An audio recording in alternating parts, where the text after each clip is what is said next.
नमस्कार, मी रवींद्र आंबेकर आणि आपण पाहत आहे एक वेगळा उपक्रम, एक वेगळा प्रयोग. एक निवडणूक सध्या महाराष्ट्राच्या राजकारणामध्ये आणि देशाच्या राजकारणामध्ये सुद्धा चर्चेत आलेली आहे. एशियाटिक सोसायटीची निवडणूक. आता ही छोटीशी निवडणूक, पण त्याची चर्चा फार जोरात सुरू आहे. ती का सुरू आहे? त्याच्या मागची नेमकी कारणं काय आहेत? आणि ही एशियाटिक सोसायटी हे प्रकरण नेमकं काय आहे? या सगळ्यांचा उहापोह आज आपण इथे करणार आहोत. आज माझ्यासोबत राज असरोणकर, चंद्रकांत सोनवणे, वैभव छाया आणि प्रथमेश पाटील अशी जोरदार यूट्यूबर्स आणि पत्रकारितेत नाव कमावलेल्या लोकांची एक जोरदार टीम इथे आहे आणि ते प्रश्न विचारणार आहेत कुमार केतकर सरांना. कुमार केतकर सर, या कार्यक्रमामध्ये तुमचं स्वागत आहे.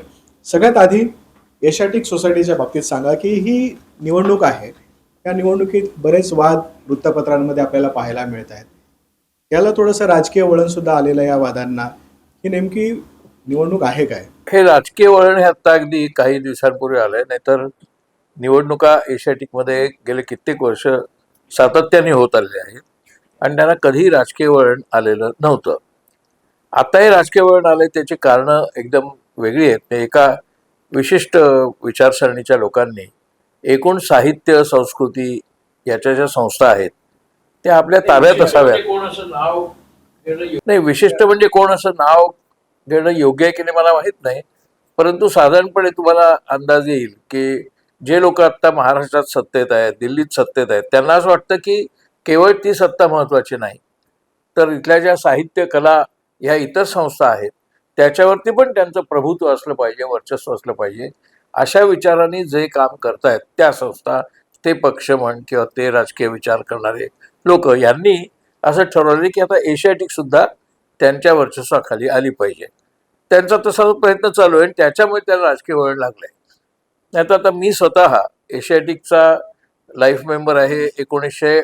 खरं म्हणजे 1979 पासून, पण त्यांच्या रेकॉर्डमध्ये 1983 पासून मी सदस्य आहे. कधीही राजकारण तिथे आलेलं नव्हतं. तर मी काही निवडणुकांत भाग घेतलेला आहे, निवडणुकांना हजर राहिलेलो आहे आणि साधारणपणे महाराष्ट्रातले, खरं म्हणजे देशातले सुद्धा एकदम उच्च पटीचे तज्ज्ञ, अतिशय विद्वान, बडे बडे साहित्यिक असे या संस्थेमध्ये अभ्यास करून गेलेले आहेत. लोकांच्या माहितीतली जी नावं आहेत त्याच्यामध्ये दुर्गा भागवत नाव आहे, परंतु दुर्गा भागवतच केवळ नव्हे, असे अनेक व्यक्तींनी इथे प्रचंड प्रमाणावर संशोधन केलेलं आहे, अध्ययन केलेलं आहे आणि त्याचा अभ्यास करून मांडले. तर कधीही राजकारण आलं नाही, कोणती व्यक्ती कोणत्या राजकारणाशी आहे संबंधित याचा कधी पत्ता नव्हता. हे एकदम गेल्या 2-3 वर्षात किंवा 4 वर्षात सुरू झालं असं म्हणता येईल आणि त्याच्यामुळे मला असं वाटतं की ते एक वेगळं वळण आहे, वाईट वळण आहे. कारण स्कॉलर जो याच्या ज्ञान कक्षेत असतो त्याला पक्ष नसतो, राजकीय पक्ष नसतो, ज्ञान हाच त्याचा पक्षाचा आशय असतो आणि तसंच एशियाटिकचं स्वरूप राहिलं पाहिजे असं मत माझं आहे. आणि म्हणून अशा विचारांनी चालणाऱ्या लोकांनी ह्या एशियाटिकमध्ये भाग घ्यावा म्हणून मी उतरलेलो आहे. कोणत्याही राजकीय पक्षाचं वर्चस्व त्याच्यावर असू नये या विचाराचा मी आहे. पण आता प्रथमेश कडे आपण जाऊयात. प्रथमेश, आपण सुरू करू. आता मला असं वाटतं की सगळ्यांनीच आता एक मला वाटतं की सगळ्या विषयांवर सरांचं मार्गदर्शन घ्यायला हवं. नक्की सर, मला बाकी प्रश्नांवरती येऊच आपण, पण मला हा प्रश्न विचारायचा आहे की एक कोलोनियल इन्स्टिट्यूशन आहे, तसं बघायला गेलं 220 वर्ष जवळपास जुनं, 221 वर्ष जुनं. तर अशा एखाद्या इन्स्टिट्यूशनचा जेव्हा आपण स्वातंत्र्यानंतर पब्लिक लाईफमध्ये किंवा एक सार्वजनिक संस्था म्हणून हे बघतो, त्याचा काय रेलेव्हन्स असतो अशा इन्स्टिट्यूशनचा लोकांच्या जीवनाशी किंवा लोकांच्या दैनंदिन जीवनाशी काय संदर्भ लागतो त्याचा? मला वाटतं कॉलोनियल शब्द जो आहे तो म्हणजे वसाहतवादी दृष्टिकोन, हा शब्दप्रयोग फार सहजगत्या चुकीच्या पद्धतीने वापरला जातो. आता उदाहरणार्थ लुटियन्स दिल्ली असं म्हणतात. आता लुटियनने तिथे काय केलंय, प्रत्यक्षात तिथल्या काही इमारती, जे राष्ट्रपती भवन वगैरे अशा इमारतींवरती प्रभाव लुटियनच्या विचारसरणीचा होता, आर्किटेक्चर विचारसरणीचा. पण त्याची विचारसरणी म्हणजे काय, लुटियननी जे ते बांधले राष्ट्रपती भवन किंवा आजूबाजूच्या महत्वाच्या इमारती, याच्यामध्ये ग्रीक आर्किटेक्चर आहे, मोगल आर्किटेक्चर आहे, ज्यांना हिंदू आर्किटेक्चर म्हणता येईल किंवा इंडियन आर्किटेक्चर म्हणता येईल असं आर्किटेक्चर आहे. त्या सगळ्याचा संगम आता सुदैवाने मी राज्यसभेत होतो, त्यामुळे मी पार्लमेंटमध्ये होतो आणि पार्लमेंटच्या आजूबाजूच्या ज्या इमारती या लुटियनच्या नेतृत्वाखाली बांधल्या गेल्या त्याच्या मार्गदर्शनाखाली बांधल्या गेल्या ते मी पाहिल्यात. त्यात कुठेही कलोनियलिझम नाहीये, कुठेही वसाहतवाद नाहीये. उलट त्याच्यामध्ये आपल्याला अभिमान वाटावा अशाच प्रकारची ती वास्तू आहे. तरी सुद्धा त्यालाही अलीकडच्या काळामध्ये लुटियनचा पुतळा तिकडून हलवण्यात आला आणि तिथे राजगोपालाचारींचा पुतळा बसवण्यात आला. राजगोपालाचारींच्या पुतळ्याला कोणाचाच विरोध असणं शक्य नाही, कारण राजगोपालाचारी आपले पहिले व्हायस होते. पण तो मुद्दा नाहीये. स्वतः राजगोपालाचारींना पण लुटियनचा पुतळा हलवणं पसंत पडलं नसतं.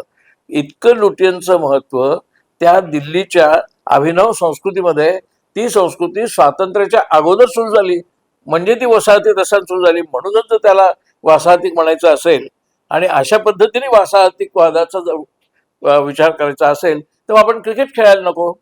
आपल्या इंग्लिश शाळा सगळ्या बंद केल्या पाहिजेत. इंग्लिश वर्तमानपत्रांना परवानगी असता कामा नये, कारण त्या वसाहतिकच आहेत. इंग्लिश भाषा वसाहतिक आहे, क्रिकेट वसाहतिक आहे. त्यामुळे मला वाटतं की अशा प्रकारे कलोनियलिझमचा विचार करणं हे आपल्या इतिहासाकडे अतिशय चुकीच्या आणि पूर्वग्रह दूषित पद्धतीने पाहण्यासारखं आहे. तसं आपण पाहता कामा नये. या सगळ्या वास्तू इतिहासक्रमात तयार झाल्यात, हे सगळे विचार इतिहासक्रमात तयार झाले. क्रिकेट पण आपल्या इतिहासक्रम, आता काही लोक म्हणतात क्रिकेट आपल्या पूर्वीच्या काळी सुद्धा होता, असेलही. त्या वादातच येण्यात सध्याचा जो क्रिकेट आहे आजचा, तो क्रिकेट खेळतोय तो आपण प्रामुख्याने ब्रिटिशांनी घालून दिलेल्या नियमानुसार पण खेळतो. ठीक आहे, त्याच्यामुळे काय लगेच वसाहतिकवाद तिथे तयार होत नाही. परंतु आता इंग्लिश भाषेला सुद्धा वसाहतिकवाद म्हणायचं झालं तर मला वाटतं आता इंग्रजीशिवाय विशेषतः जी लोक हा प्रचार करतात त्यांची मुलं, ते स्वतः हे 100% इंग्रजी भाषिकवादी असतात व्यवहारात, त्यांच्या स्वभावात आणि व्यवहारात, कुटुंबात सुद्धा. मग काय त्या वसाहतिकवादाला अर्थ आहे का त्या पद्धतीने विचार करायला? मला वाटतं त्या अतिशय चुकीचं आहे. आणि तशा पद्धतीने एशियाटिककडे बघता कामा नये. एशियाटिक ही संस्था ब्रिटिशांच्या काळात तयार झाली, पण त्यात बडे बडे आपले लोक पुढे होते. जगन्नाथ शंकरशेठ होते. आता जगन्नाथ शंकरशेठ कट्टर स्वदेशीवादी मनुष्य, पण त्यांना काही त्यात आक्षेप वाटला नाही. जगन्नाथ शंकरशेठवरती गंगाधर गाडगियांसारख्यांनी पुस्तकं लिहिली आहेत. त्यात लक्षात येतं आपल्याला जगन्नाथ शंकरशेठ आपली जी पहिली रेल्वे मुंबईला सुरू झाली त्याही प्रकल्पामध्ये ते होते. त्यामुळे मला वाटतं की असा हा वसाहतवादी असण्याचा दृष्टिकोन जो एशियाटिक बद्दल केला जातो किंवा दाखवला जातो तो अत्यंत पूर्वग्रह दूषित आणि चुकीचा आहे, ऐतिहासिक दृष्ट्या पण चुकीचा आहे. आणि म्हणून मला वाटतं की त्याला काही आपण महत्व देता कामा नये. 2 शतकापूर्वी स्थापन झालेली संस्था, तिचा आपण मगाशी उल्लेख केला की तिच्यामध्ये अलीकडच्या काळामध्ये राजकारण शिरलं. पण खास करून तुम्ही जे म्हटलं की ही अभ्यासाची आणि संशोधनाची संस्था आहे, पण एशियाटिककडे पाहताना तिच्या भौतिक स्वरूपाची एक भव्यता जी मनामध्ये डोळ्यांमधून जी साठवते, तशी त्याची वैचारिक आणि संशोधनात्मक भव्यता नेमकी आपल्याला काय सांगता येईल की ज्यासाठी तुम्ही या निवडणुकीमध्ये आता उतरला? आतापर्यंत ती भव्यता तुम्ही जी म्हणता संशोधनातली ही जरूर होती. आपल्याला अशी, म्हणजे आता मी लगेच नावं लाईनीने घेणार नाही कारण ते बरोबर नाही, कारण काही नावं वगळली जातील. असे शेकडो लोक आहेत की ज्यांचं संशोधन हे प्रामुख्याने एशियाटिक लायब्ररीमध्ये बसून तासनतास बसून तिथे झालेलं आहे. तिथे जुनी वर्तमानपत्र, काय काय तिथे अशा वास्तू आहेत आणि अशा त्या वास्तूमध्ये अशा वस्तू आहेत की ज्या इंग्रजांच्या काळात सुद्धा त्यांना दुर्मिळ होत्या. बायबलची जुनी प्रत, लेखी आणि अतिशय उत्तम इटालीतले ग्रंथ, गॅलिलिओचं, हे सगळं ओरिजिनल फॉर्ममध्ये तिथे आहे. शिवाय आपले भारतीय विचारधारांचे जे आहेत, आता PV काण्यांच्यासाठी तिथे एक स्वतंत्र दालन आहे. आता PV काण्यांनी जेवढा धर्मशास्त्राचा अभ्यास केलाय तो भारताचाच आहे ना, त्यात कुठे वसाहतवाद आहे? आता तो सगळा जो आहे त्यांच्या नावाने तिथे एक संशोधन खातं आहे, तिथे सगळे लोक येऊन अभ्यास करतात. मला वाटतं PV काण्यांच्या सारख्या व्यक्तीला सुद्धा एका अर्थाने वसाहतवादाचा वारस म्हटलं जाईल जर ते धोरण स्वीकारलं तर. मला वाटतं असं काय आपण विचार करू नये. स्कॉलरशिप, विद्वत्ता, संशोधन हे महत्वाचं आहे. ते तिथे एखाद्या इटालियन माणसाने येऊन केलं तरी चालेल, स्पॅनिश माणसाने येऊन केलं तरी चालेल, चिनी माणसाने येऊन केलं तरी चालेल. आता ह्युएनसांग चीनमधनं आला, नालंदाला गेला. मग ह्युएनसांगच्या नालंदाला गेल्यानंतर त्यांनी इथला जो बुद्ध विचार आहे किंवा भारतीय विद्वत्तेतले विचार आहेत ते तिकडे घेऊन गेला. मग चीनमध्ये तो प्रसार झाला, व्हिएटनाममध्ये प्रसार झाला. किंबहुना जन्म बुद्धाचा भारतातला, त्याचा विचार भारतात पसरला आणि प्रत्यक्षात तो भारतातनं गेला आणि चीन, जपान, व्हिएतनाम, कंबोडिया, लाओस, इतकं श्रीलंका, इकडे सगळीकडे बुद्धवाद पसरला, पण भारतातनं मात्र तो उखडला गेला. हा सुद्धा एक संशोधनाचा विषय आहे. याच्यावर जगभर संशोधन चालू आहे. आणि मला वाटतं असं संशोधन सुद्धा एशियाटिकमध्ये झालेलं आहे. एशियाटिकमध्ये इतिहासासंबंधात, साहित्यासंबंधात, भाषा संबंधात, या सगळ्या संबंधात अतिशय उत्तम दर्जाचं संशोधन तिथे झालेलं आहे. खूप नावं सांगता येतील त्याच्यातले काही. सर, एक महत्त्वाचा प्रश्न विचारायचा आहे. तुम्ही महाराष्ट्रात अनेक संस्था चालवल्या आणि त्यांना नावारूपाला आणलं. लोकसत्तासारखं माध्यम असेल, दिव्य मराठी आहे, महाराष्ट्र टाइम्स आहे. त्यामुळे केतकर स्कूल असं म्हटलं जातं की सरांनी ही माध्यमं मोठी केली आणि त्यांना एक दिशा दिली, त्यांचं एक गाईड बुक बनवलं जे सगळ्यांसाठी आयडियल राहिलेलं आहे. आता एशियाटिक लायब्ररीच्या, या एशियाटिक सोसायटीच्या निवडणुकीसाठी तुम्ही आता सगळे लढत आहात. तुमचं विजन काय आहे या संदर्भात, की आम्ही काय म्हणून या सगळ्या गोष्टींकडे बघितलं पाहिजे? तर थोडंसं शॉर्टमध्ये विजन डॉक्युमेंट तुमचं काय असेल, येत्या 2-1 वर्षामध्ये एशियाटिक लायब्ररीला, एशियाटिक सोसायटीला आम्ही या उंचीवर घेऊन जाऊ? आता तुमच्या काही प्रश्नांवरनं तुमच्याच लक्षात आलं असेल की एशियाटिक इतकी जुनी, इतकी महत्वाची, इतकं उत्तम काम करणारी संस्था असून तिच्याबद्दल माहिती फार कमी आहे. तर ही माहिती कमी आहे याचं कारण एशियाटिक संस्था ही काही कंपनी नाही, कुठच्या एखाद्या कॉर्पोरेट कंपनीसारखी स्वतःचा प्रचार करेल. त्यांचं काही उत्पादन नाही आहे की ते मार्केट करू शकतील. त्यामुळे त्यांची जी प्रथा आहे, त्यांचे जो प्रसार आहे, तो त्यांच्या कामातनं, संशोधनातनं, साहित्यातनं आणि त्या चर्चासत्रामधनंच व्हायला हवा. आणि तो होता काही प्रमाणात, मर्यादित प्रमाणात. तो वाढवायला पाहिजे असं माझं मत आहे. आता उदाहरणार्थ एशियाटिकमध्ये कोणी थोर वैज्ञानिक परदेशातनं आलेले नाहीत. परदेशातनं खूप साहित्यिक आलेत आपल्या एशियाटिकमध्ये, आत्ता सुद्धा येतात. परदेशातनं काही संशोधक सुद्धा आलेत, आत्ताही येतात. परंतु गवगवा जो आहे तो गवगवा मात्र तुम्हाला तसा दिसत नाही, जो गवगवा आपल्याला आंतरराष्ट्रीय संस्थांमध्ये दिसतो. म्हणजे अगदी बेजिंगमध्ये सुद्धा दिसतो, सिंगापूरमध्ये दिसतो. पण बेजिंग, सिंगापूर आपण सोडून देऊया. ऑक्सफर्ड, केम्ब्रिज, स्टॅनफर्ड, हार्वर्ड, इकडे तो गवगवा दिसतो. आता एशियाटिक हे काही विद्यापीठ नव्हे. ऑक्सफर्ड, केम्ब्रिज हे विद्यापीठ आहेत, हार्वर्ड, स्टॅनफर्ड हे विद्यापीठ आहेत. पण एशियाटिकचा दर्जा तर माझ्या मते विद्यापीठाच्या थोडा वर आहे. इथे कोणाला डिग्री मिळत नाही, परंतु इथे ज्ञान मिळतं. डिग्री मिळाल्याने ज्ञान मिळतं असा एक भ्रम आहे, तसं नाहीये. इथे ज्ञान मिळतं. ज्ञानासाठी जे लोक काम करत असतात त्यांना एशियाटिकमध्ये यावं असं वाटतं. प्रत्येकाला काही विद्यापीठात ऍडमिशन घ्यावी असं वाटत नाही. तर ह्याचा दर्जा जो आहे, तर अमेरिकेमध्ये स्मिथसोनियन आहे, किंवा अगदी दिल्लीत बघायचं झालं तर इंडियन इंटरनॅशनल सेंटर किंवा हॅबिटाट आहे. अशा प्रकारचं स्टेटस आज दुर्दैवाने एशियाटिकला नाही.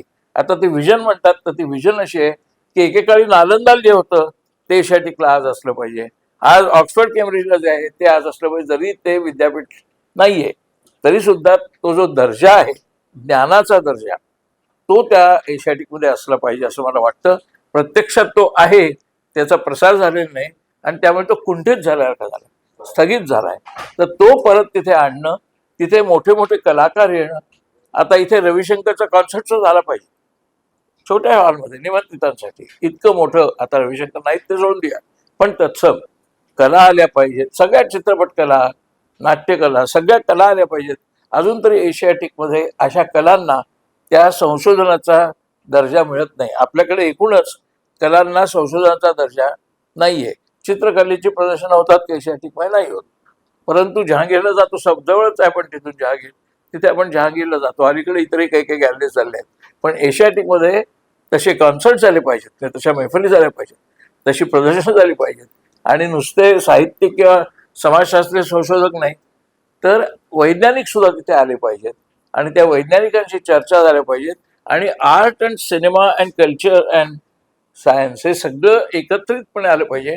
कारण हे सगळं एका विशाल जागतिक संस्कृतीचा भाग आहे.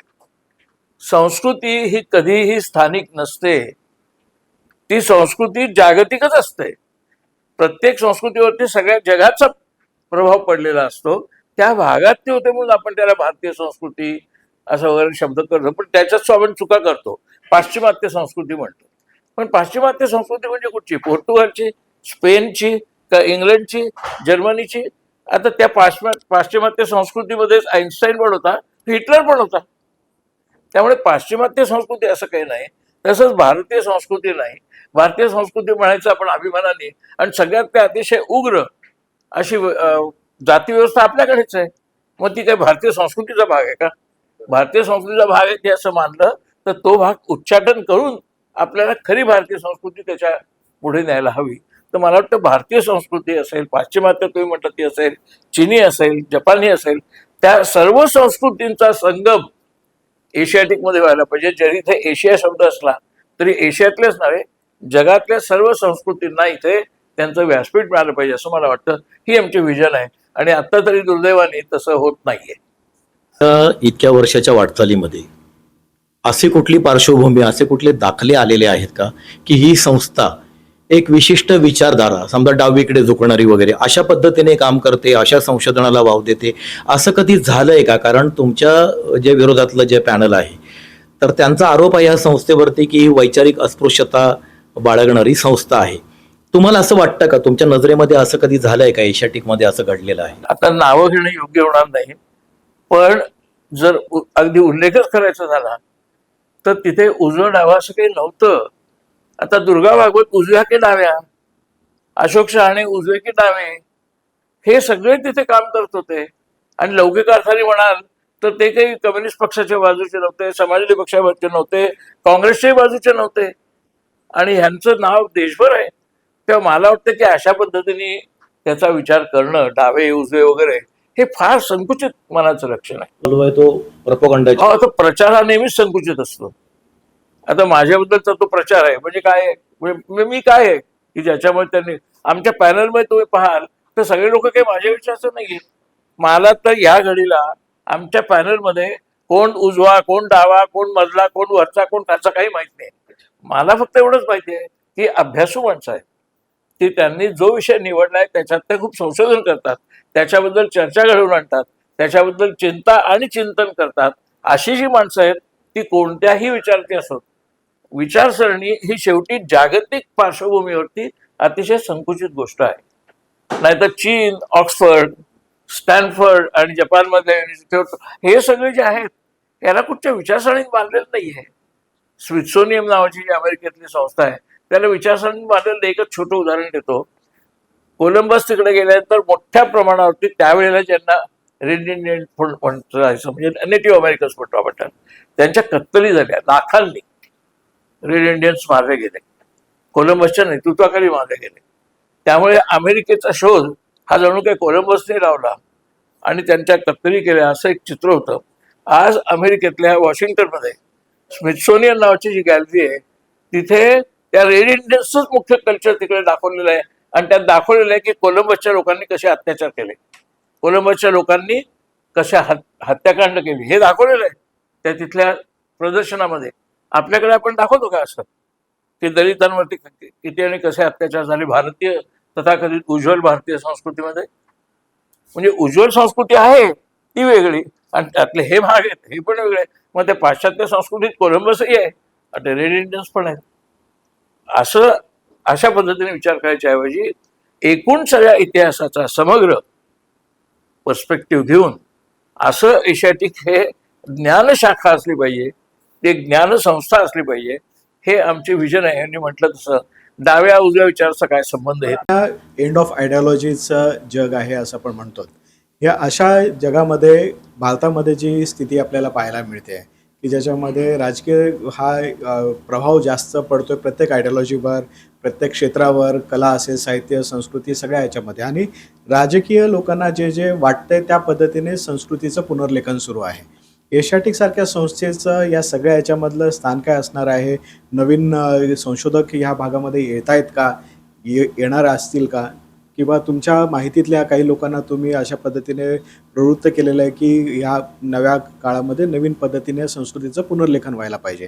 तुमचं या पुढचं धोरण कसं असणार आहे आणि तुम्ही एक्झॅक्टली तुमचा आपण ज्याला म्हणू की रोडमॅप काय? नाही, रोडमॅप असं नाही तर संस्कृतीचं पुनर्लेखन म्हणजे काय, म्हणजे जणू काय सगळं लेखन सुरूच आहे. आता जे सर्वत्र चालू आहे ते विशिष्ट राजकीय विचारसरणीच्या सत्तेच्या राजकीय विचारसरणीनुसार चालू आहे. तर तुम्ही बाहेर काढणार आहात. त्यातनं बाहेर काढलंच पाहिजे, नाहीतर काय होईल की देशातल्या सगळ्या ज्ञानसंस्था ह्या एकाच झेंड्याखाली येतील आणि ते बरोबर नाही. आपला बहुभाषिक, बहुसांस्कृतिक, बहुसामाजिक असा आपला देश आहे आणि ह्या भाषांचं, या विविध प्रकारच्या संस्कृतींचं, विविध प्रकारच्या परंपरांचं, चांगल्या गोष्टींचं त्याच्यात प्रतिबिंब पडलं पाहिजे.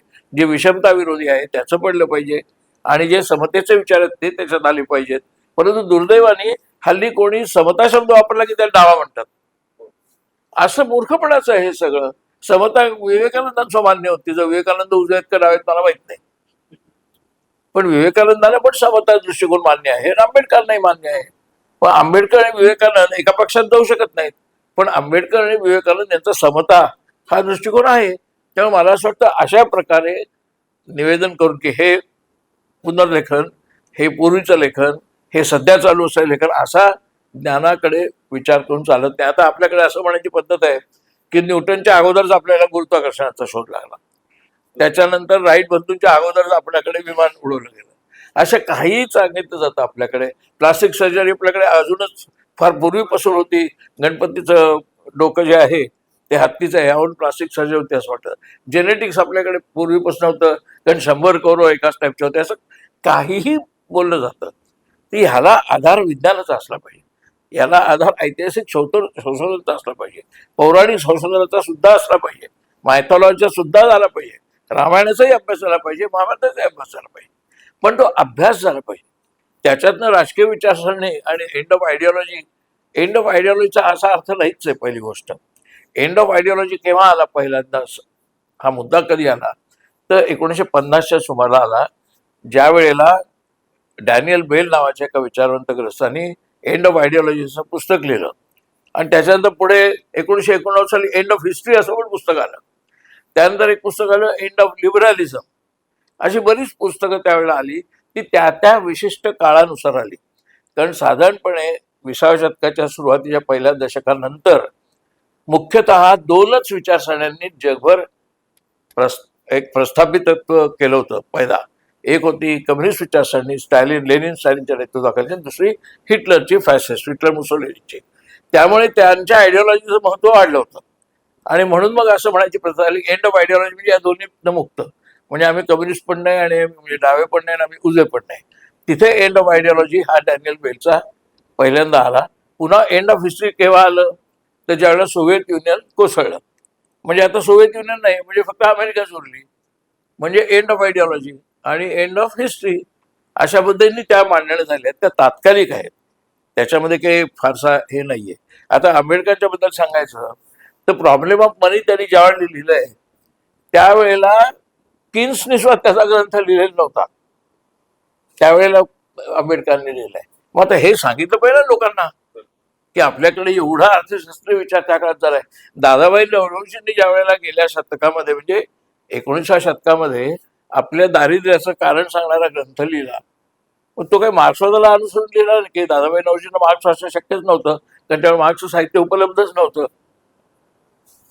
आता थोडंफार उत्तर दिलेलं आहे, पण मला अजून थोडंसं तुमच्याकडून अजून स्पष्ट उत्तर हवंय की जसं तुम्ही म्हणालात आपण आता आयडियॉलॉजी विचारसरणींच्या स्पष्टतेबद्दल बोललो, पण जसं आता इतिहासाचं पुनर्लेखन, इतिहासाची पुनर्मांडणी, इतिहासाचं रिक्लेमेशन किंवा इतिहास काय म्हणतात डिकोलोनायझेशन, जसं तुम्ही वसाहतवादावरती पण बोललात, तर आपण एक समाज म्हणून कॉन्सेन्सस बिल्डिंग ज्याला म्हणतो ज्ञान शाखांमध्ये खूप महत्वाचं असतं की आपण एक समान धाग्यांवरती पोहोचावं, समान किमान निष्कर्ष काढावेत काही स्वतःबद्दलचे. जाती व्यवस्था असेल किंवा भारताचं स्वतःचा इतिहासातलं चांगलं बरं वाईट जे काही असेल त्याला स्वीकारणं या अर्थानं. तर तशा प्रकारच्या समन्वयापासून पळणारं समाज आपण बनलेलो आहोत का? आणि एशियाटिक सारखी संस्था ते तसा समन्वय घडवून आणण्यामध्ये काय रोल निभावू शकतो? मला वाटतं समन्वय हा शब्द जो आहे ना, हा सुद्धा खूप वेळेला सोयीस्कर वापरला जातो. म्हणजे ज्या विचारसरणीचा किंवा ज्या प्रवृत्तीचा प्रभाव आहे त्या प्रभावाभोवती जर बाकी सगळे विचार आले तर तो समन्वय झाला. आणि जर त्या प्रभावाभोवती ते आले नाहीत तर मग हा समन्वय विरोधी आहे, असं चालत नाही. चार्वाक हा समन्वयवादी का नाहीये? चार्वाक समन्वयवादी नाहीये. तो त्यावेळचा जो एक विशिष्ट आस्तिकवादी ब्राह्मणी समन्वयवाद होता त्याला उलट त्यांनी आव्हान दिलेलं आहे. त्यामुळे समन्वय हे जेन्युइन समन्वय म्हणजे पाहिजे, त्यात खऱ्या अर्थाने सर्व विचार, सर्व प्रवृत्ती सगळ्याच चांगलं प्रदर्शन आलं पाहिजे आणि त्यातनं अंडरस्टँडिंग करून ज्याला सिंथेसिस आपण म्हणू, जसं मार्क्सवादामध्ये थिसिस, अँटीथिसिस आणि सिंथेसिस असं 3 म्हटलं जातं. तर सिंथेसिस हा खऱ्या अर्थाने यायला पाहिजे, म्हणजे त्यात सर्व प्रकारचे विचार जे आहेत ते तिथे मांडले जाऊन त्याच्यातनं पॉझिटिव्ह जे आहे ते पुढे गेलं पाहिजे, असा खरा समन्वयाचा अर्थ आहे. हल्ली समन्वय सुद्धा सोयीने वापरतात. सायंटिफिक कॉन्सेन्सस या अर्थानं की बाबा काही गोष्टी फॅक्ट म्हणून स्वीकारता येणं की बाबा हे असं होतं तर असं होतं, असं या अर्थाने फॅक्ट मिसिंग आहे. बरोबर, हो, अगदी बरोबर. तशा अर्थाने समन्वय असला पाहिजे. म्हणून आम्ही तर अलीकडच्या काळात विज्ञानाबद्दल सुद्धा समन्वय तशा अर्थाने नाहीये. म्हणून मग तो सुद्धा एशियाटिक मध्ये झाला पाहिजे.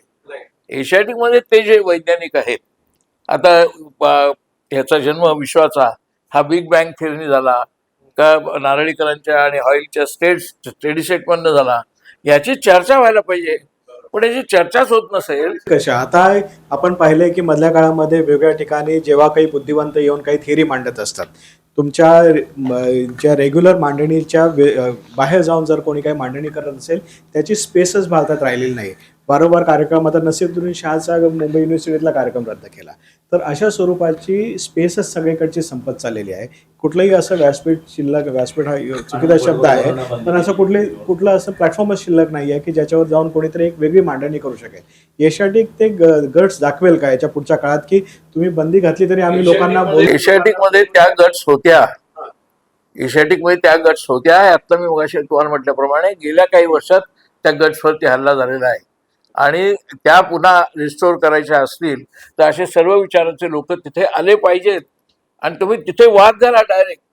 आर्ग्युमेंटेटिव्ह इंडियन जे अमर्त्य सेनचं पुस्तक आहे त्याच्यामध्ये असं त्यांनी दाखवलंय की अशी विविध आर्ग्युमेंट्स झाली आपल्याकडच्या देशामध्ये. त्यातनं भारतीय विचार नावाचा जो विचार, हिंदू विचार नाही, मुस्लिम विचार नाही, बौद्ध विचार नाही, भारतीय विचार, आर्ग्युमेंटेटिव्ह इंडियन हा तयार जो झाला, हो अशा चर्चेतनं झाला, अशा वादातनं झाला. बुद्ध स्व त्याच्यातनं झाला खरं म्हणजे. किंबहुना आजही स्कॉलर मंडळी बुद्धाच्या काळातले डायलॉग आणि बुद्धाच्या काळात झालेल्या चर्चा याचा अभ्यास करतात. याच्यावरनं तू म्हणतोस ते त्या अर्थाने बरोबर की तसं आपल्याकडे झालं पाहिजे. आता उदाहरणार्थ विश्वाचा जन्म मी सांगितलं, याच्याबद्दलचा वाद एशियाटिक मध्ये झाला पाहिजे. मतभेदाचा वाद म्हणजे मतभेद जे काय आहेत वैज्ञानिक पद्धतीने झाला पाहिजे. आता दुर्दैवाने तसं आपल्याला होताना दिसत नाही. किंबहुना अनंत तेलतुंबडेंना युनिव्हर्सिटी देऊन दिलं नाही, उमा चक्रवर्तींना एसिडिटी देऊन दिलं नाही, उमर खलिदच्या विरुद्ध केस सुद्धा उभी राहत नाहीये. अशा प्रकारचं वातावरण जर असेल तर ते मग अनंत तेलतुंबडेंना जर येऊन देणार नसतील, त्यांचा जो काही विचार असेल तो येऊ दे ना. बरं, अनंत तेलतुंबडेचा विचार म्हणजे आंबेडकरी विचार असं एवढंच ते म्हणणार नाही. ते म्हणतील आंबेडकरांचा विचार येतो त्याच्यात. इथं सगळे आंबेडकरी काही तेलतुंबडेच्या बाजूचे असतील असंही नाहीये. तरी सुद्धा सध्याच्या काय म्हणे सत्तेला म्हणा किंवा प्रस्थापितांना अनंत तेलतुंबडेच्या विचाराची भीती वाटते, अनंत पटवर्धनची भीती वाटते. तर त्यांच्या जातीत फरक आहे, म्हणजे जातीवादाचाही प्रश्न नाही आहे, पण ते दोघेही मुख्य विचाराला, संशोधनाला प्रवृत्त करणारे लोक आहेत. बंगाल वरती आता केंद्र सरकारच्या अखत्यारीमध्ये आहे. आता नाही, बरेच वर्ष एशियाटिक मुंबईवर सुरू आहे का? ते केंद्र सरकारच्या असता कामा नये, येण्यासाठी ही निवडणूक लढली जाते. नाही असता कामा नये. या संस्थेचं स्वायत्त स्वरूप आपण टिकवून धरलं पाहिजे आणि ते टिकवण्यासाठी आम्ही प्रयत्न करणार आहोत. केंद्र सरकारच्या हो, कोणत्याही सरकारच्या. सर म्हणजे एशियाटिक ही संस्था ही ज्ञानार्जन, ज्ञान मिळवणारी, देणारी आणि एकूणच अभ्यासाच्या संदर्भामध्ये नवसंशोधन मांडणारी आहे. पण कुठलंही संशोधन हे समाजाला गतिमान करणारं, पुढे नेणारं असावं लागतं. त्यासाठी त्या संशोधनामध्ये काही आपल्याला डायरेक्टिव्ह दिशादर्शन असणारे मार्ग ठरवावे लागतात. की समजा जसं मगाशी तुम्ही म्हटलात की जाती व्यवस्था आहे. आता जाती व्यवस्था ही एकेकाळी फार पुरोगामी होती असं म्हणणारी विचारवंत आहेत आणि ती फार प्रतिगामी असं म्हणणारी संशोधन आहे. तर अशामध्ये एक मध्यम मार्ग तुम्हाला निश्चित करावा लागेल. तर या निवडणुकीच्या निमित्तानं एशियाटिकमधलं आता अलीकडे असे आरोपही होत आहेत की एशियाटिक कडून जे जर्नल प्रसिद्ध होतं तिथं लेख छापून, संशोधन छापून देण्यासाठी पैसे घेतले जातात. तिथपर्यंत तिचा तळ आलेला आहे. तर हा सगळा तळ एका उंचीवर नेण्यासाठी आणि नव्या प्रवाहाच्या दिशेने नेण्यासाठी नेमकं आपण काय करणार आहात? नाही, पहिली गोष्ट जसा तो कन्सेन्सस किंवा समन्वय हा शब्द मिसयूज आहे, तसा मध्यम मार्ग हा सुद्धा एक मिसयूज संकल्पना आहे. ती मध्यम मार्ग म्हणजे हा एक मार्ग आहे, हा एक मार्ग आहे, याच्यातला मधला मार्ग म्हणजे मध्यम मार्ग. त्याला हल्ली काही लोक सुवर्ण मध्यम मार्ग सुद्धा म्हणतात.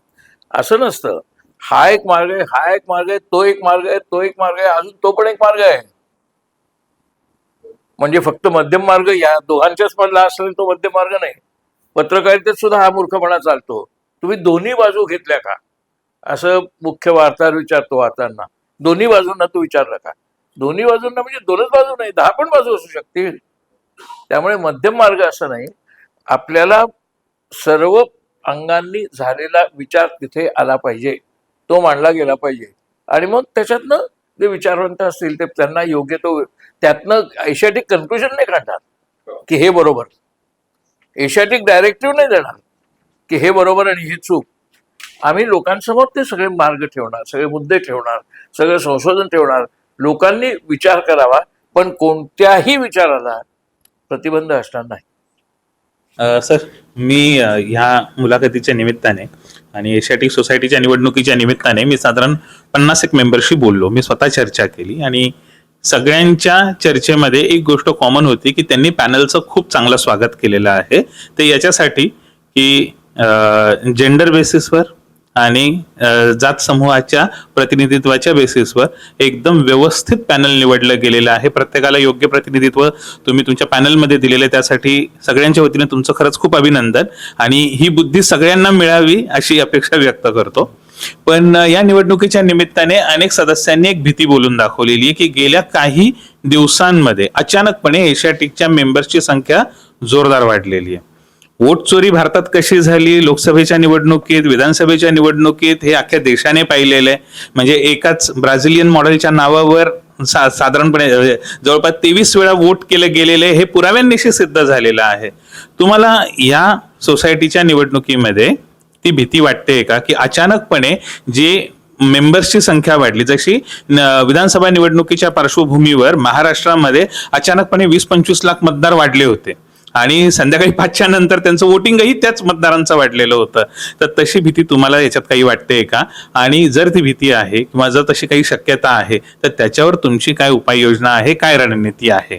पहिली गोष्ट, मला कशाचीही भीती वाटत नाही. लोकांना भीती वाटते आपण हारण्याची, मुख्यतः ती भीती असते आपण हारण्याची किंवा आपली बाजू हारण्याची. मला वाटतं याच्यात पराभव आणि विजय हा ही काही लोकसभा किंवा विधानसभेसारखी निवडणूक नाही. आपल्याला विचार जास्त मेंबर झाले काय बिघडलं, होऊ देत ना. आता मुख्यतः ते का जास्त मेंबर झाले असतील त्याचा विचार करा, कारण काही अवकाशात ते झाले. तर एका विशिष्ट विचारसरणीच्या लोकांनी सत्तेच्या विचारसरणीच्या आधारे जर खूप मेंबर केले असतील तर त्याला प्रतिवाद करणाऱ्या ज्या विचारसरणी होत्या त्यांनी मेंबर केले, म्हणून ते मेंबर वाढले. एका अर्थाने चांगलंच झालं ना. एशियाटिकचे सदस्य वाढले, चांगली गोष्ट झाली. कारण येत नव्हते उलट लोक. तक्रार अशी असायची एशियाटिकमध्ये की फुटफॉल कमी आहे. म्हणजे आता जवळच किताबखाना आहे, तिथे पुस्तकच असतात, तिथे विकायला असतात, ती काही लायब्ररी नाहीये. पण त्या किताबखानामध्ये जेवढे लोक पुस्तकं बघायला येतात त्याच्या 1 एशियाटिकमध्ये येत नव्हते. याचा अर्थ असा की एशियाटिकमध्ये लोक यायला लागले. कोणत्या का निमित्ताने, तुमची डावी, उजवी, मधली, बाजूची कुठची विचारसरणी असो, एशियाटिकमध्ये यायला लागलात तुम्ही, पुस्तकं पाहाल, पुस्तकं वाचाल, पुस्तकं सुचवाल, ठीक आहे, चांगली गोष्ट आहे, मला काही त्यात वाटत नाही गैर. आणि त्याच्याबद्दल भीती कशाला बाळगायची? नाही, निवडणुकीचा जो तुम्ही संदर्भ दिला त्याच्यामध्ये ती वोट चोरी जी होती ती खोट्या मतांच्या भानगडी आहेत. त्याच्यामध्ये जे आता SIRचं जे चालू आहे ते काय चालू आहे, काही लोकांना हाकलायचे त्यांना मतदार यादीतनं. असला काही प्रकार झालेला नाहीये इथे. मतदार वाढलेत, व्हेरी गुड. मुद्दा इथे हाच येतो की एक असा काळ होता की एशियाटिकवर अभ्यासक, संशोधक या सगळ्यांचा एक प्रभाव आणि त्यांचा तिथे सगळा वावर होता. परंतु मतदानाच्या बाबतीमध्ये ही सगळी मंडळी उदासीन असतात. म्हणजे आपल्या आतापर्यंतची जी आकडेवारी आहे त्याच्यामध्ये फार कमी मतदान, अगदी 200 वगैरे इतकं मतदान झालेलं दिसतं. जर राजकीय पक्षांनी जर अशा प्रकारे जर तिथे मतदार वाढवले, सदस्य वाढवले, तर पुढच्या काळामध्ये हा जो संशोधकांचा, अभ्यासकांचा प्रभाव जाऊन राजकीय विचारधारेचा प्रभाव तिथे वाढायची भीती नाहीये का? मग एशियाटिकचं जे ओळख आहे त्या संस्थेची ती कितपत टिकेल मग ह्या सगळ्या लढाईमध्ये? ज्यांचा ज्ञान कक्षेवरती विश्वास आहे त्यांनी हे ठरवलं पाहिजे की आपण तो प्रभाव ठेवायचा आहे. सगळ्या पक्षांमध्ये राजकीय पक्ष असतील, त्या सगळ्या पक्षांमध्ये ज्ञानाचा विचार करणारे लोकही आहेत, नाही असं नाही. उजव्या डाव्या मधल्या सगळ्या पक्षांमध्ये पुस्तक वाचणे, ज्ञान ह्याच्याबद्दल आस्था आहे. प्रभाव कोणाचा आहे त्यांच्यावरती, तर तो ज्यांना पुस्तकात इंटरेस्ट नाहीये, सत्तेत इंटरेस्ट आहे, त्यांच्या प्रभावामुळे. त्यामुळे भीती जर कोणाची असेल तर ती मला नाही आहे. एकूण आपल्या सांस्कृतिक वातावरणाला, मुंबईच्या एशियाटिकचं जे मुंबईतलं स्थान आहे, एक अतिशय संशोधन, साहित्य यांना, कला यांना महत्त्व देणारी संस्था, तिच्यावरती कोणत्याही राजकीय विचाराचा प्रभाव असू नये, कोणत्याही, हा विचार रास्त आहे. आणि तसा तो प्रस्थापित व्हायचा प्रयत्न होत होता, आता चालू आहे, म्हणून ती भीती रास्त आहे. पण ती भीती कोणत्या व्यक्तीची किंवा कोणत्या पक्षाची नाहीये, ती मुंबईच्या सांस्कृतिक जीवनाची आहे. मुंबईचा आपल्याला सांस्कृतिक बहुवैश्विक जो दृष्टिकोन आहे तो टिकवला पाहिजे. मुंबईचं कल्चर टिकवलं पाहिजे. मुंबई ही कमालीची, जगामध्ये एकमेव मुंबई शहराची अवस्था आहे की it can be compared only with London and New York. आणि न्यूयॉर्क आणि लंडन संख्येने खूप कमी आहे. त्या पार्श्वभूमीवरती मुंबईचं महत्त्व खूप मोठं आहे. आणि मुंबईला एक लक्षात ठेवा, इंग्लंडमध्ये रेल्वे आल्याबरोबर काही वर्षात मुंबईला रेल्वे आली. आता ती इंग्रजांनी आणली आहे, कॉलोनियल आहे ना, जाता कामा नये, कोणी जाता कामा नये. वासाहती काय डलहौसीने प्रयत्न करून आणले, पण आपण त्याचं कौतुक करतो की 1853 साली आली. सर, जगभरातल्या लायब्ररीज ज्या आहेत, म्हणजे आता US पब्लिक लायब्ररी असेल वगैरे, तर त्यांचं मेंबरशिप तुम्हाला जगभरातून कुठूनही घेता येतं, कारण डिजिटायझेशन झालेलं आहे. तुम्हाला पुस्तकांचे ऍक्सेस मिळतात, तुम्हाला वेगवेगळ्या डॉक्युमेंट्स, हस्तलिखितांचे ऍक्सेस मिळतात. आता एशियाटिककडे स्वतः खूप मोठं एक मॅन्युस्क्रिप्ट आणि याचं एक हे आहे, डिवाइन कॉमेडीचं मॅन्युस्क्रिप्ट इथं आहे, दांते अलिघेरीचं 13व्या शतकातलं. तर असे दुर्मिळ ग्रंथ वगैरे जे आहेत त्याचं डिजिटायझेशन, त्याचा ऍक्सेस खुला करणं आणि त्याचं एकूण जनतेमध्ये प्रसार करणं, हा एक अजेंडा महत्वाचा तुमच्या धोरणात असणार आहे का? आहेच, कारण आता ते सुरू पण आहे. आता मोठ्या प्रमाणावर डिजिटायझेशन सुरू आहे. जुन्या दुर्मिळ मॅन्युस्क्रिप्ट आता त्या डिजिटायझेशनमध्ये वाचतात जगभर कोणालाही. त्याच्यासाठी थोडीशी फी वेगळी आहे, कारण त्याचं खर्चिक प्रकरण आहे. पण त्या खर्चिक याच्यामध्ये ते उपलब्ध आहे, ते अधिक व्यापक केलं पाहिजे. अजून सगळ्याच्या सगळं तिथे आलेलं नाहीये. आता उदाहरणार्थ आंबेडकरांचं सगळं साहित्य आलेलं नाहीये, ते आलं पाहिजे. अशा खूप गोष्टी आहेत. आता रानडेंचं सगळं साहित्य पुण्याला आपल्याला शेवटी साधनाने प्रकाशित केलं, ते एशियाटिकने करू शकले असते. मुद्दा असा की जे असं विचार वैभव आपलं आहे, किंवा तुम्ही जर अलीकडे पाहिलं असेल तर तर्कतीर्थांच्या वरती सुनील कुमार लवटेंनी खूप लेखन लोकसत्तामध्ये केलं. अलीकडे आनंद हर्डीकर, विका राजवाड्यांच्या बद्दल करतात. त्या लोकांनी केवढं काम केलंय. त्या सगळ्या विका राजवाडे असतील किंवा तर्कतीर्थ असेल, ते सगळ्याचं इथे असं एक सुवर्ण केंद्र असलं पाहिजे. खरं इथे लोकांना वाटलं पाहिजे हे जाऊन वाचावं, पाहावं, निदान पाहावं. तसं आत्ता कुठे वाटत नाहीये, कारण आपल्या एकूण समाजामध्ये विचारशक्ती, ज्ञानशक्ती ह्याच्याबद्दल आदर कमी होत गेलेला आहे. कारण घोषणाबाजी, दादागिरी याला महत्त्व खूप वाढलं आहे. आणि पैसे, कमालीचा पैशाचा वापर, ह्याच्यामुळे महत्त्व कमी झालंय ज्ञानाचं. इश्किल प्रश्न आहे सर माझा थोडा. म्हणजे तुमचे पूर्वसुरी जे होते, म्हणजे लोकसत्ताकार म्हणून अरुण टिकेकर, त्यांची ही सत्ता एशियाटिकमध्ये राहिली. आम्ही असं मानायचं की आता ते जसे पूर्वसुरी लोकसत्तामध्ये तुम्हाला होते, आता त्यांचा वारस तुम्ही इथंही यशस्वीपणे आणण्यामध्ये यशस्वी व्हाल, अशी आम्ही अपेक्षा करू शकतो. जरूर अपेक्षा करा. त्यांनी खूप चांगलं काम केलेलं आहे. ते 6 वर्ष होते, ते शरद काळे म्हणून 12 वर्ष होते. त्यांनी खूप चांगलं काम केलंय. त्यांनी खूप चांगल्या परंपरा, साहित्य संशोधन तिथे निर्माण केलेलं आहे. काही चांगल्या पुस्तिका आणि पुस्तकं त्यांच्या काळात निर्माण झालीत. मला वाटतं की त्यांचा वारसा असं नाही, एशियाटिकचा वारसा, कुमार केतकरांचा वारसाचा काही संबंध येत नाही. 221 वर्षाचा ज्ञान वारसा तो आहे, तो आम्हाला टिकवायचा. त्याच्यातला मी एक वारकरी आहे, याच्या पलीकडे काय. एक वैभव झहांचा प्रश्न आहे, पण तो माझ्या वतीनं त्यांना विचारायचा आहे. एशियाटिकमध्ये बुद्धाचं जे भिक्षापात्र, जे नालासोपारामध्ये ऐतिहासिकदृष्ट्या ते मिळालेले, तर ते तिथं बंदिस्त आहे, तर ते लोकांसाठी असं खुलं करता येईल का, असा त्यांचा एक प्रश्न आहे. नाही, बघण्यासाठी खुलं करता येईल असे खूप आहे ना. ते भिक्षापात्र आहेच, परंतु अशा अनेक तिथे वस्तू आहेत की ज्या लोकांपर्यंत पूर्ण दाखवल्या गेलेल्या नाहीयेत, निरनिराळ्या कारणांसाठी, सुरक्षेच्या वगैरे वगैरे. परंतु त्या सगळ्या लोकांपर्यंत आल्या पाहिजेत. आणि विशेषतः अशा टाईपचे जे आहेत त्याला तर आपणहून महत्त्व एशियाटिकने दिलं पाहिजे. खरं म्हणजे एशियाटिकने अशा वस्तूंचं वारंवार प्रदर्शन भरलं पाहिजे. निदान दर 2 महिन्यांनी एक अशा दुर्मिळ शिवकालीन गोष्टी आहेत, पेशवाईकालीन गोष्टी आहेत, नालंद्याच्या संबंधातल्या गोष्टी आहेत, बुद्धकालीन, अगदी मी मगाशी म्हटलं त्यामुळे आंबेडकरांचं हस्तलिखित आहे. हस्तलिखित हे सगळं प्रदर्शनात आलं पाहिजे. प्रत्येक वेळेला एकच नाही, तुम्ही एक एक प्रदर्शनाचा थीम ठरवू शकता, विषय ठरवू शकता की बाबा ह्या महिन्यामध्ये अमुक विषयाला वाहिलेली सगळी ऐतिहासिक असतील किंवा धार्मिक असतील किंवा सांस्कृतिक असतील अशा वस्तूंचं प्रदर्शन या वास्तूंत राहील. या मुलाखतीचा आपला म्हणजे आपली ही जी चर्चा होती याचा शेवट करताना दोनच गोष्टी, 2 प्रकारचे अपील आहेत. एक पहिलं अपील असं की तुम्ही आता जसं म्हणालात की वेगवेगळी प्रदर्शनं झाली पाहिजेत, वेगवेगळ्या गोष्टी झाल्या पाहिजेत, कॉन्सर्ट झाल्या पाहिजे, सगळं काही झालं पाहिजे. यासाठी तुम्ही तरुण वर्गाला काय अपील कराल? आणि दुसरं अपील की निवडणुकीच्या निमित्ताने तुम्ही एक लाईनमध्ये, 1 लाईनरमध्ये सगळ्या मतदारांना काय अपील कराल की बाबा आम्हीच तिथे का असलो पाहिजेत? निवडणुकीचं अपील करणं एकदम सोपं आहे. कुमार केतकरच्या नावाने जे पॅनल आहे त्या पॅनलला सगळ्यांना निवडून द्या. त्या पॅनलची नावं आम्ही सगळ्यांना सांगतोय. तर हे एकच निवडणुकीच्या बद्दलचं अपील आहे. बाकी तुम्ही म्हणता ते अशा प्रकारचे सगळे कार्यक्रम आणि उपक्रम आम्ही करायलाच हवे, ते आम्ही करायला बांधलेले आहोत हे मी सगळ्यांना आश्वासन देऊ शकतो. याच्या पलीकडे काय? आणि चे दरवाजे सगळ्यांसाठी उघडे राहतात अर्थातच, पण ते आत्ता सुद्धा आहेत. आणि रविवारी उघडं राहावं. रविवारी उघडं आणि त्याचा डिजिटल आणि तुम्ही पूर्ण कराल. डिजिटल आणि कॉम्प्युटर ऍक्सेस वाढला पाहिजे. Okay okay. धन्यवाद या चर्चेला तुम्ही संबोधित केलं. सगळ्यात महत्त्वाचा मुद्दा, एशियाटिकच्या पायऱ्यांवर हल्ली खूप जोडपे, खूप कपल्स हे फोटोशूट करत असतात. 4 पायऱ्या वर गेल्यानंतर ज्ञानाचं एवढं मोठं भांडार आहे, अनेक लोकांना माहीत नाही.